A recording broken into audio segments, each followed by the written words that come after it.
cats, what's happening? Topic for discussion today. Do you trailer your bike or do you ride your bike? I'm on the fence here. Either way, I don't care. I don't have any hard feelings to anybody that wants to do whatever they want to do. I'm just throwing some things out there, and maybe when you see this video, you may rethink a few things too. I don't know. Now, we've got the old school bikers that are all about being on the bike and riding the bike.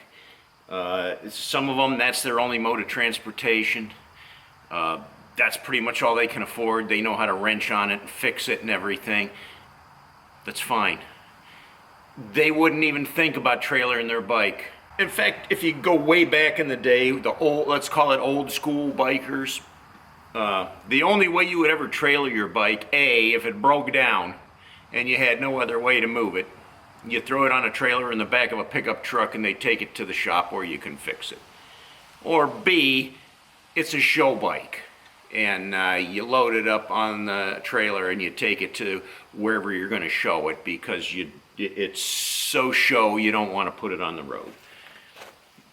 Nowadays, it seems like the new fad, the way things are changing, the way the biker lifestyle is morphing over time, that it's become more acceptable to throw your bike on a trailer, haul it many miles to where you're going, unload it, and then ride it around the rally or the event, wherever your vacation, wherever you're going. There's nothing wrong with that if that's what you want to do.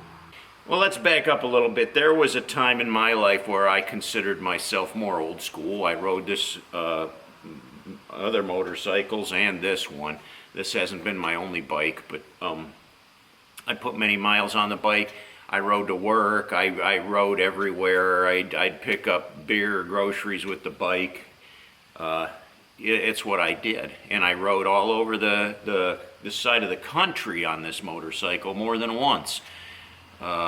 And it took some pride in that. I mean, when you do ride in the wind and the weather and put miles on the road, it sometimes can be like a marathon. There's a challenge there, and you do take some pride in completing that. So, you look at people that are pulling their bikes on trailers, and you think to yourself, what the heck, I'm riding mine. That's what it's all about, not throwing it on a trailer. Well, let's take a look at some of these new options. There's this new wave of RVs now they call toy haulers, and they come in all shapes and sizes. There's vans that have the cargo door on the back that flips down and you pull it in. There's also Class A motorhomes, big tour bus-like things that have capabilities of hauling motorcycles or four-wheelers or things like that. And then they've got the travel trailers and the fifth wheels too that are really cool. The back end opens up and flips down and serves as a ramp. You ride your motorcycle right up into a garage type area. The tie-down rings are integral right to the frame of the trailer, so you can strap right down to those and secure your motorcycle. The upside to the whole thing is these things some of them are very laid out. You basically have your own home that you're taking with you. You've got your own bathroom, you've got your own bed, you've got your own kitchen where you can do your own cooking.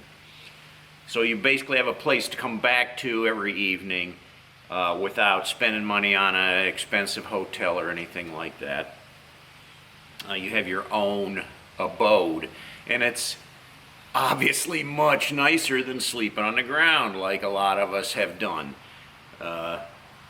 So there's a great temptation into that, especially if you have family or somebody that may not be real prone to ride on a motorcycle all day long. You hook the trailer up, you load the bike up, and then you're inside the comforts of your tow vehicle where you have air conditioning or heat. You're out of the elements. So there's a benefit to that too. But again, you're not riding, okay? It's really a good thing though. And what's it all about? It's about the enjoyment of life. So, when you buy one of these toy haulers, they're not cheap by any means, but like a motorcycle, they have no resale value.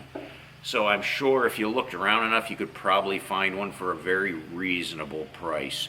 My son bought a old U-Haul van truck, and he turned it into a toy hauler. Put a ramp on the back of it, put a bed in there, and a little kitchen, and a heater, and air conditioner on the top, and it worked very well for him for pulling his toy around with the whole family. So again, if you like to ride, that's a good thing too. There's, like I said, a pride that goes with that. They're making bikes now far more comfortable than... Now, if you ever got whacked in the forehead with a bumblebee at 80 miles an hour, you might rethink getting a windshield for your bike if you're going to travel. Now, if you're just bar hopping, that's a different thing. Yeah, I mean, I've taken the windshield off this just to run up to the bar in the past, things like that. But for riding any long distance, this thing's a lifesaver. It's not going to protect you from the wind or anything, or the rain or anything like that, but it does deflect some of the road debris and some of the real heavy rain splatter. Now I understand if you're a hardcore old school biker, you're not even going to consider pulling a motorcycle on a trailer unless it's broke down. But some of you may want to rethink motorcycling, because I think the future wave of it is going to be more luxury. It seems to be the way people are going nowadays. They want all the comforts of home everywhere they go. And with these new toy haulers, you're going to get that. So if not anything else, it's fun just to check them out, take a look. It may not be your thing. It may not be something you can even afford. I don't know. As for me, I've decided against it. I think it's more fun to ride the bike than to haul it somewhere. And then I figure out that, this is an 800-pound motorcycle. When I put it on the back of a trailer and I'm pulling it with my truck, that's a lot more less gas mileage that I'm getting just to pull this thing around. And then when you get to your destination, depending on where you're going, how much are you actually going to ride it after you towed it all that way and spent all that money to tow it? So there's some things to consider there too. Anyway, do you trailer or do you ride? Till next time, ride hard and die free.